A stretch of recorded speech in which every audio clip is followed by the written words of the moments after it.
Ngira ngo ahangaha mareba perezida wa repubulika y'u Rwanda Paul Kagame aho yitabiriye inama muri Dar es Salaam Tanzania irimo kwiga ku mutekano wo muri Congo y'Iburasirazuba, aho yahuriyemo n'abagenzi be bo muri East Africa ndetse na SADC, ubwo ni EAC ndetse na SADC mu kwigira hamwe umuti w'umutekano muke w'Iburasirazuba bwa Congo.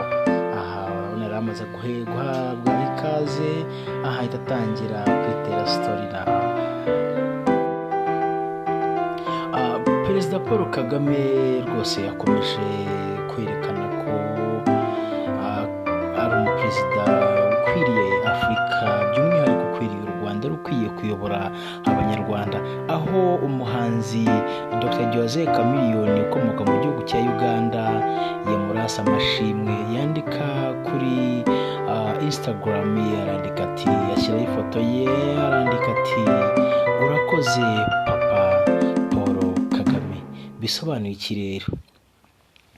Ni ukuvuga ngo perezida Paul Kagame arakunzwe, si ugukundwa n'abanyarwanda gusa ahubwo ndetse n'amahanga baramukunda, kuko n'umuperezida wabereye icyitegererezo abandi bose, haba perezida haba abaturage muri rusange. N'umupapa urimo kugenda rwose yigarurira imitima ya benshi hirya no hino ku isi. Dukomeje kandi inama ya SADC ndetse na EAC yahumuye Ramaphosa yafashe indege. Perezida wa Afurika y'Epfo Cyril Ramaphosa yafashe indege imwerekeza muri Tanzania, ahagiye kubera inama ihuza abakuru b'ibihugu bya SADC ndetse na EAC yiga ku kibazo cya DRC Congo. Ramaphosa akaba aheruka gutangaza ko intambara ya M23 na FARDC ikwiye kurangira mu biganiro, ndetse ko ashyigikiye ibiganiro bya Rwanda. Ni mu gihe kandi aherutse guca amarenga ko ingabo z'igihugu cye zishobora kuva muri DRC nyuma yo kwicamo abarenga ku 14. Kuvuga ngo twibuke neza mu biganiro twagiye tubakorera, twababwiye ko uyu mugabo yatangaje ko ingabo z'u Rwanda RDF bari mu ishyamba, ariko nyuma abandi bakorana nawe bakaza kumubwira yuko ashobora kuba yarahubutse mu kuvuga ko ingabo za RDF atari mu ishyamba ahubwo ari abasirikare b'igihugu. Abantu benshi bakomeje kumunenga, baravuga bati ni gute igisirikare cy'igihugu cy'ibinyeshyamba?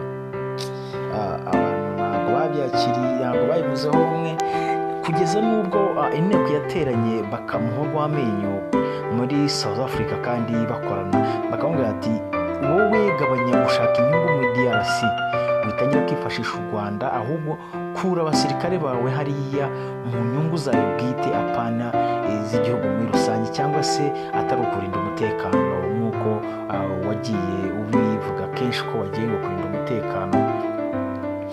Mu by'ukuri byaje kugaragara ko Cyril Ramaphosa atari yagiye kurinda umutekano bisanzwe, ahubwo byari mu nyungu ze bwite, byari mu gushaka kwigarurira imitungo ku bijyanye n'amabuye y'agaciro.